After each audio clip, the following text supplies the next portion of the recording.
Hello, everyone. I hope you and your families are doing well and staying safe.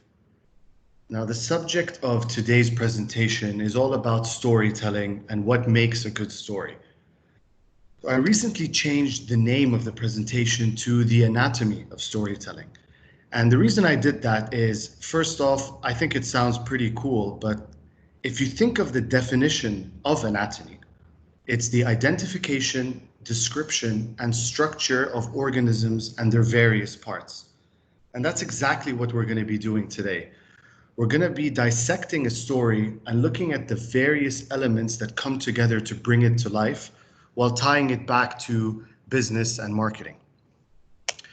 So, about 18 years ago, when I was studying marketing in university, I remember being taught about the 5 Ps: product, price, people, promotion, and place. And these were the foundation of marketing. Now, as technology and data advanced and the landscape became more and more evolved, people started adding more P's to the mix. We started talking about permission and personalization. Now, as marketers, we love abbreviations and acronyms. And of course, all of these elements are extremely important. But if you end up focusing on an individual element, you can come off quite tactical in your communication, which is where the importance of storytelling comes in. It's through storytelling that we're able to actually engage and create a relationship with our customers. Now, storytelling is nothing new. It's actually been around since 1500 BC. If we think back to the cavemen with the cave paintings, we think of stories of Greek mythology. It's actually part of the human DNA to tell stories and share stories with others. And some of the greatest storytellers of all time are these two gentlemen you see here on screen. On the left, of course, we have the famous William Shakespeare. Now, through some of the stories and plays that he told, the likes of Romeo and Juliet, Macbeth, and so on, they're still influential today. They are still being studied today, and they're still being adapted for other movies and other stories. And on the right, of course, we have Walt Disney. Now, Walt Disney was able to do something incredible. Through the characters and the stories he told, they have evolved from cartoons to films to an actual physical representation of those stories when we think of Disneyland and Disney World. And some of the characteristics that make these two such great storytellers are actually common with some of the greatest businessmen of our generation. Which brings me to my next slide. And when we think of the late, great Steve Jobs, of course, he was a phenomenal businessman, but he was actually a great storyteller. If you ever watched any of his keynotes, you were able to see how he could communicate with his audience and get his message across. And the reason that millions and millions of people cannot wait for the latest iPhone or Apple products is not because of the actual price. It's not even because of the actual specifications of the product. I would actually argue that, Android products might even have, better specifications, but that's for a separate discussion. But it was because he was able to create that connection with his customers. And when we think of Elon Musk and Tesla, the entire business is built on his vision and his story of the future. So these two were great storytellers which contributed to the success of their businesses. So we're going to be talking about the anatomy of storytelling today and what makes a great story. And each of the elements that we're going to talk about, of course, cannot be looked at in isolation. They're all interlinked and they all come together to drive that narrative from a brand standpoint. So the first thing we're going to talk about is characters. Now, we all know the importance of characters to a story. They're at the heart of every story. And if we think of some of the greatest movies of all time, we look at the Marvel universe. If you're not a fan of Iron Man or you don't like Captain America or Hulk, it's very unlikely that you will actually enjoy those movies, right? Because the characters and the superheroes themselves are at the center of that story. Al Pacino has played some of the most iconic roles in many years. We think back to the Godfather trilogy, when you think of Scarface, he was really able to bring those characters to life. And it was a crucial reason why those stories and those movies were so successful. And of course, we have the Joker, the world's most loved and most famous villain. Again, he's been played by some of the best actors.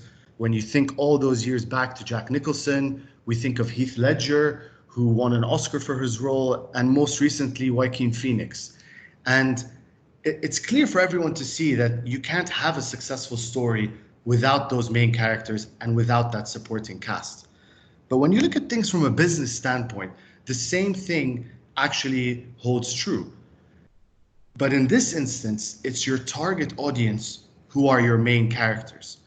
And being able to segment your audiences and look at your customers and profile them beyond basic demographic and geographical data, looking at psychographic and behavioral information that really helps you profile them and understand who they are as customers.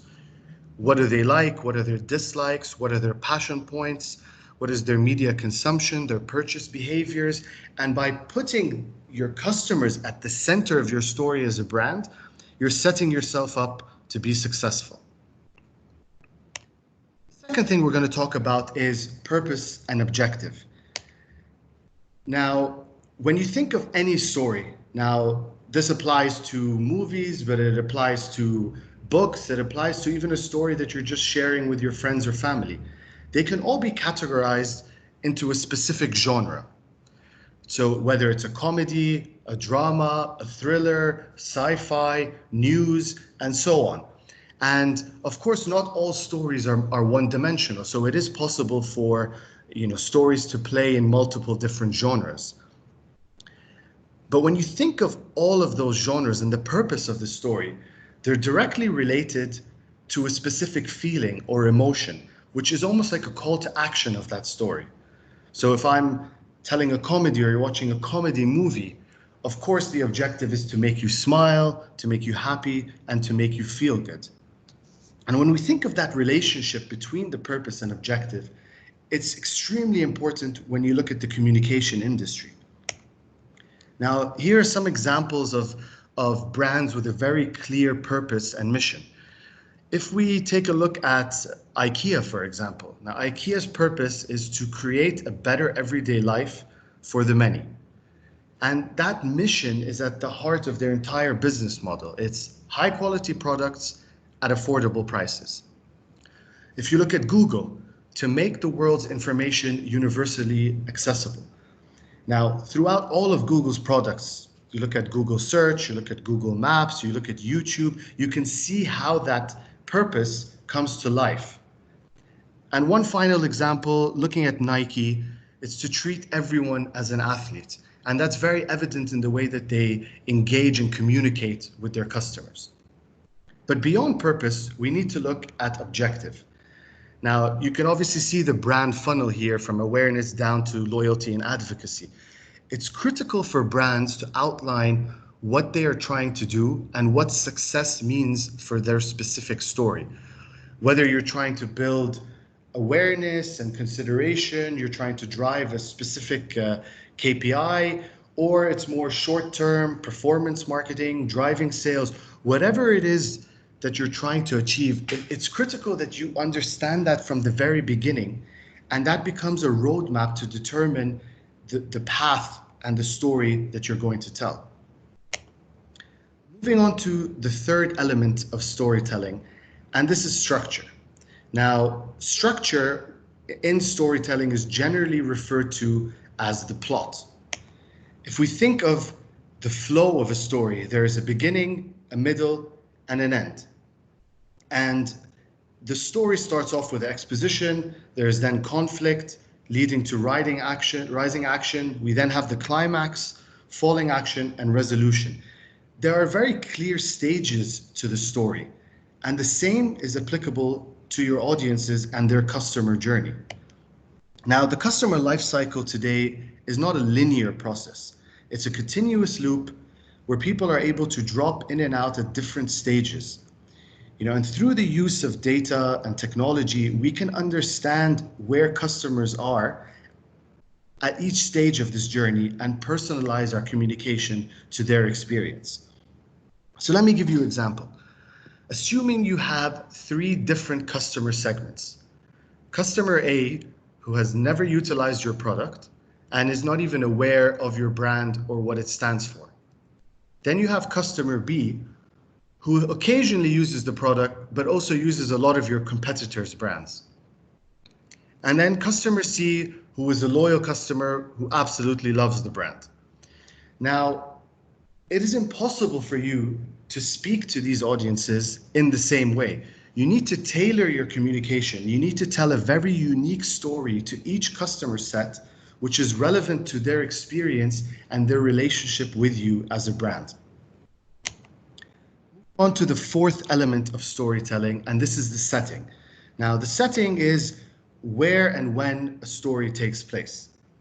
What you can see here on screen are 4 different images for 4 very different settings. On the top left, we have the beach, which was made famous by the Leonardo DiCaprio movie in Thailand. Top right, we have the world's most famous cafe, Central Perk, which was the setting for the series Friends. On the bottom left, that is a picture of Matt Damon sitting on Mars at some point in the future.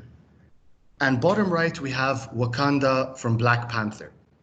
Now, these 4 settings are extremely different in the sense of where they take place and what time they're taking place. But what they have in common is they're all crucial to the success of that specific story, and they set the tone, they outline the foundation for the story itself. This from a business standpoint, again, identifying the right place and the right time to communicate with your customers is critical. When we look at the right place and where we are going to communicate, of course, we need to analyze the different touch points of the media landscape. Whether it's TV, digital, radio, outdoor, cinema, and so on. But then within digital, as an example, if you're looking at social media, is it Facebook or Instagram? Is it more skewed towards Twitter, Snapchat, TikTok, or is it more of a professional setting such as LinkedIn? These are all the things that you need to identify and understand as a brand in order to reach your customer in the most efficient way. And when we talk about when, of course, this refers to time. Now, time can be extremely broad or very, very specific. You could think of a seasonal time of year, whether it's the summer or Ramadan as an example. It could be a national holiday such as Independence Day or Christmas or Mother's Day, or it could just be as specific as a time and date, Thursday at 3 p.m. And marrying these two together, as I said, is important to make sure that you're reaching your customers efficiently in the right place at the right time. Which brings me to the 5th element. Now, this is all about content, right? So again, 4 different images I have here of 4 extremely successful stories and films. We have The Lion King, which was a cartoon in the early 90s, later on adapt to a movie. We have Inception, there's The Matrix, there's Avatar. And the reason I selected these specific examples is because, of course, they're all completely imaginary, made-up stories. But it's because of the content, because of the visual imagery, the audio, that you're able to engage with your customers and bring them into your world and bring them into your story. Now, of course, when we talk about content from a business and communication standpoint, it's all about the creative. So if you had identified TV as a primary touch point for your audience, this is where you need to understand what is the right message that you're trying to portray, and what are the right formats that make up your communication plan. So is it a 30-second spot? Is it a sponsorship associating with a specific genre or program? Or is it brand integration as a solution? When we think of social media, of course, you have your pre-rolls, you have your social posts and carousels, but potentially something like a chatbot using AI technology to engage and build that relationship with your customers is another solution. When we relaunched Shahid earlier in this year, we did a projection on the world's tallest building in Burj Khalifa. So, sometimes it could be an experiential solution that helps drive impact and deliver on your objectives. User-generated content is something that has been around for a long time, and with platforms like TikTok, brands can really rely on their audience to help them build that society and that movement and that content that they want.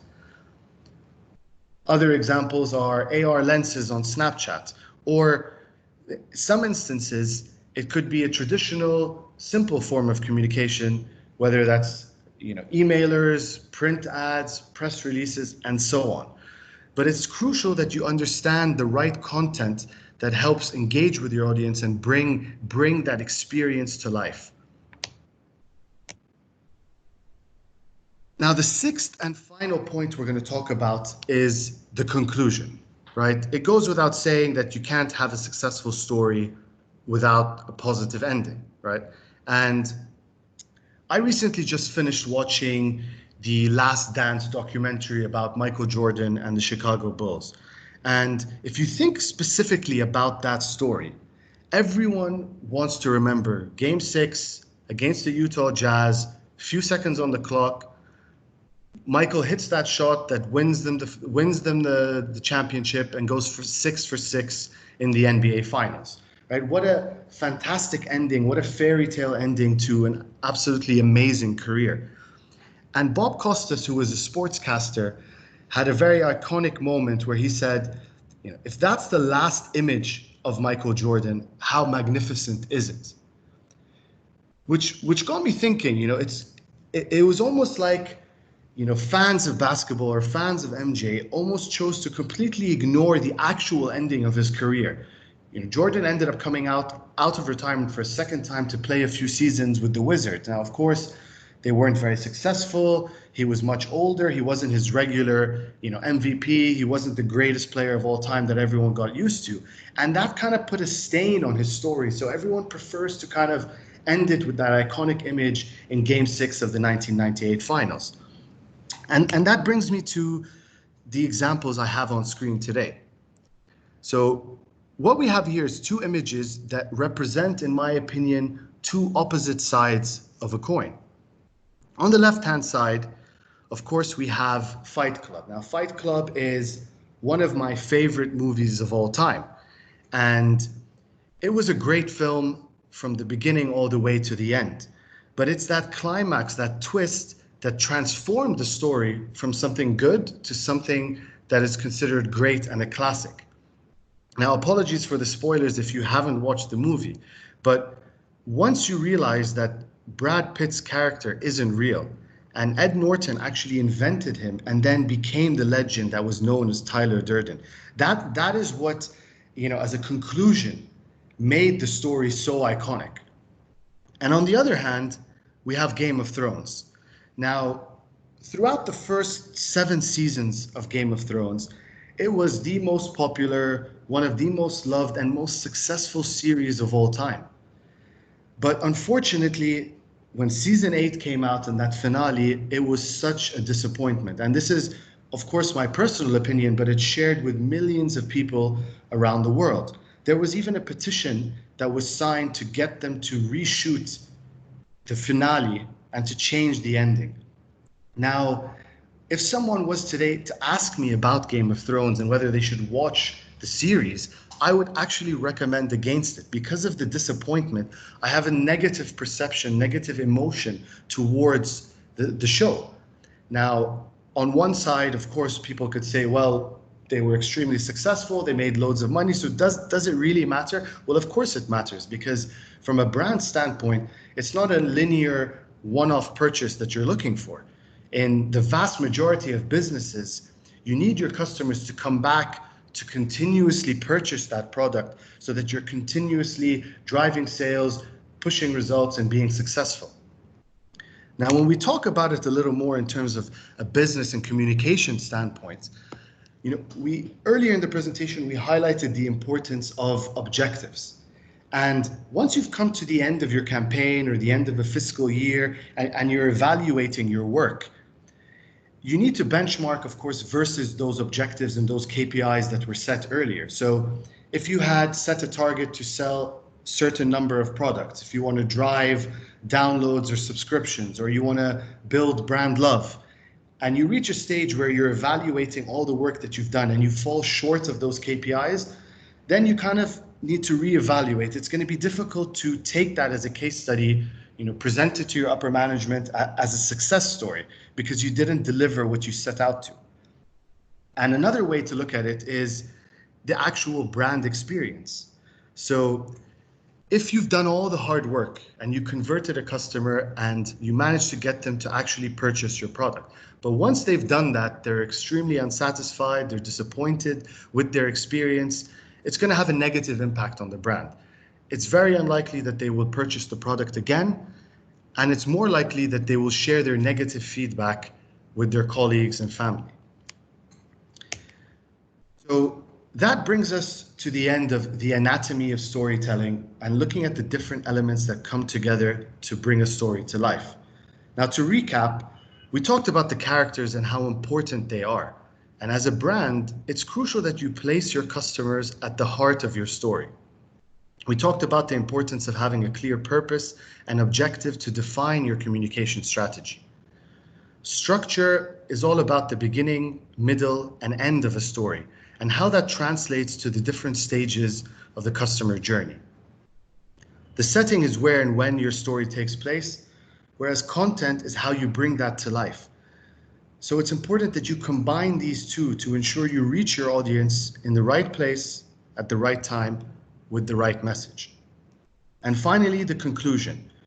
We're in a results-oriented business, and you need to deliver on your objectives to be successful. So whether you start working on a brand or at an agency and receive a brief from a client, try to keep these 6 elements at the forefront of your strategy. That will give you a good foundation to tell a compelling story and be successful in your role. I want to thank you for listening. I'd also like to thank the Dubai Links for setting this up and giving us the opportunity to connect during these extremely difficult times. So thank you, and I hope to see you all soon.